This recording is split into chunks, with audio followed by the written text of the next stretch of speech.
Ruben, thank you very much for your time. Thank you for talking to us ahead of a really big match on the weekend, the Manchester Derby. So let's start there. Yeah. First, take us back to your last home match for Sporting, that 4-1 against Manchester City. A lot of emotions, obviously, but what do you take from that match that you feel maybe can help you on the weekend? It was a very specific match with a lot of things. I think the game changed a little bit for the second half. What you can take is you can look at the team of City near, so you can understand the movements, the way they talk with each other, and that help us to understand better the game. Manchester City game was a game when the first half they were really good. They push us back. But we managed in one transition to score the draw, and then the second half with the two plays in 2 minutes, it changed the game, and we defend a lot, and then we went to score again. So it was really a different match. I think we cannot use so much from that game, but it helps you to understand the game when you are seeing and feeling the game really close. And that one was their third loss. And of course, they're still going through a rough path. How do you expect this run of results to play out on the weekend? Because you faced Manchester City in a rough path, but it got a little bit tougher for them since then. But they are a very, very strong team with a lot of years working together. So they won a lot. They lost a lot also in Champions League, but they are so good on what they do. They can change this momentum anytime. I think we have a bigger problem because we still are working in simple things, but we want to win like Manchester City. So it's a game that both teams are not living the greatest moments of the season, but it is always a derby, and we want to win it. And your first Manchester derby, of course, you have a lot of experience with the Lisbon derby, but the Lisbon was very specific because you had history on both sides, and you were always very open about it. Of course, you played for Benfica in your club and with Sporting and all the success. How different is it to be in a derby that you have only history with Manchester United, you don't have anything with the other side? It's different because in Lisbon is a strange case because I grew up as a Benfica fan, and then I went to Sporting. You never imagine that when you are a kid. It's like to have two loves now, and it was a strange situation here. I'm just looking at Manchester United, and we have so much to do. We are thinking not just in the game, but in everything else. The way we play. I'm excited to see the behavior of our players in this situation, this kind of game, to learn a lot about our players. So it's completely different, but like you said, it's the same thing when you look at the passion, the way the people in the city lives the derby. So it's in that area is the same. And he's not here yet, but Hugo Viana will be a rival, and it's very curious because you have a really good relationship with him, right? I imagine you guys are preparing yourselves to be rivals next season.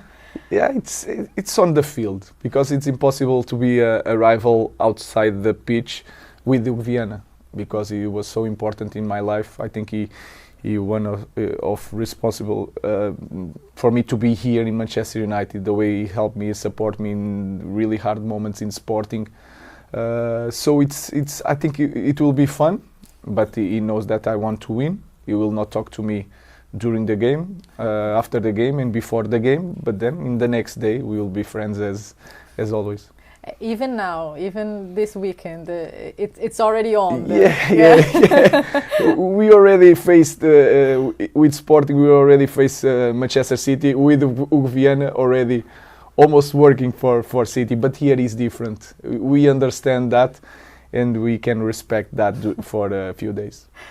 You mentioned the work and the progress and the things you want to see from the team. So in terms of progress, is it happening the way you imagined it would be? More or less, you always have surprises to understand. You have an idea of a player, and then you have one or two surprises. In the good way, in the bad way, it can change from player. But I already know that is a big job. It will take time. I know that everybody is saying that, but more than me, forget me as a coach, that the club needs time. And that is something important that everybody has to understand. And we have to focus on every detail. So it's not just the result, we want to win it, but in everything else we have to improve a lot in the fast pace. And you've spoken a lot about the rotation as well, how to manage players' fitness, to observe players as well. Do you feel like it's that type of thing where you're just missing out on something now, maybe the results not coming as much as you wanted to, but on the long run, you will see the results from that, from like picking the right starting 11. It's that transition phase in a way. That is the balance that we have to do, because you have to understand this is a results game, and we have to manage that also. But for me, the way is really clear in my head. It's not just focused now on the results. We want to win it, but we have to start right away. For the rest of the season, when we had more time to train in the next season, we already understand what we want to do with the team. So we are in the point that is very, very stressful, because everybody wants to play, but we have to take a risk during games, and we are doing that. That is clear. And you mentioned recently that you're close to finding that starting 11. How challenging has it been, this process, throughout such a busy period? Because December is not going to get much easier, right? Yeah, it's really hard. Today we had like 40 minutes of training with all the squad. In 20 days we had 3 trainings together. Three trainings together is nothing. And then we will have more 20 days. One part of the team is recovering, the other is training. So it's a moment that you have to train without training, just with a lot of information. But if you don't have the time to train, you cannot put the inside of their head in the body. When I say in the body, something that is so natural, the way we react, the way we run back, everything needs training. But we are improving. I can see it. It's not the most popular thing to say, but I think against Nottingham we were so much better than Everton, and you cannot look to the results. It doesn't make sense. But the feeling. In which way? Like the way we play, the way that we don't concede so many chances. Of course, the set pieces was a problem also against Nottingham, but we have the control of the game against Nottingham.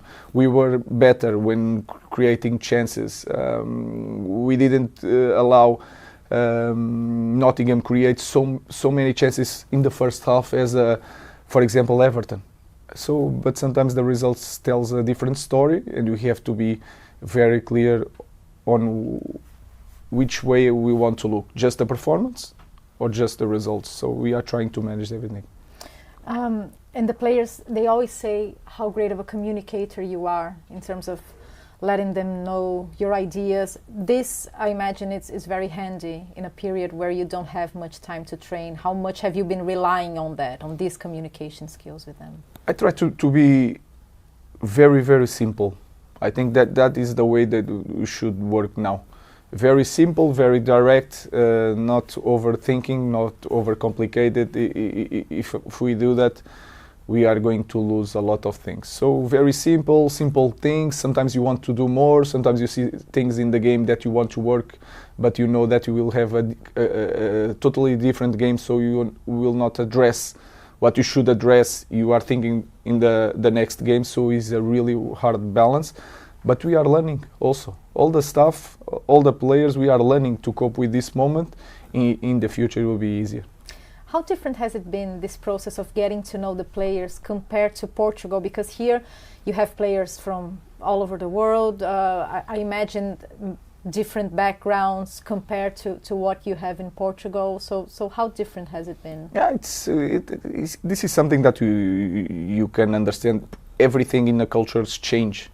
So if you are in Portugal, you know that you are in the league that you outside the strongest 5 leagues, and that all that players want to play in the strongest leagues. They are something that they have inside of them that is different from here. Here they are in the one of the biggest clubs in the world, so the management is completely different, and you also have to adapt without losing your way of managing players. So we are also learning that and trying to focus our players in different goals to try to take that hunger to inside of the players, but is a different way of management. And one area of the pitch, the attack, you rotated a lot there. What have you seen that needs special improvement in terms of your front three, their interactions with the wingers, the way they are moving to be able to create more chances? Because you scored a lot of goals, but you could have created even more chances. For sure. I think we have in these games we had a little bit problem with when we are in the final third, like a big team dominating the games. We were in the past a little bit, for what I saw.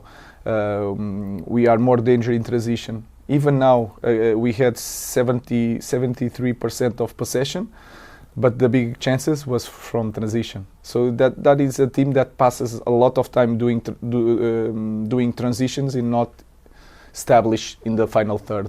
And they had a lot of difficulties. We had a lot of difficulties, and we try to help them. But we need to put them in that situation, like 1 hour today to another hour tomorrow, for them to understand it, to know the players. What we are doing when we change the players is to try to have always fresh players. But more than that is that we look also to the opponent and what can bring more danger to them, and we're changing all the time. That is the idea. We are in the beginning. This is like it should be like a pre-season for me to know my players, but we are doing in competition, so we try to win games. That's all. And finally, recently we had the news on Sunday, so I wanted to ask you, what is the impact for the manager when the sporting director leaves the club? Because of course it took a lot of people by surprise. First of all, I'm really grateful for all the support that the whole board is showing me since first day. So Dan is included with that, and I'm very grateful for that. For me, the most important, this is a transitional phase, and you can understand in our club a lot of changes during the season. But the important thing is that we have one path, and that doesn't change. Sometimes when people in football is normal, you have to leave, but the important thing is the idea. Maintain the idea. I think that we will maintain with different people, but Omar, Jason, and Dan were always very supportive. Now we have Omar and Jason, and I wish everything good for Dan, because he support me a lot.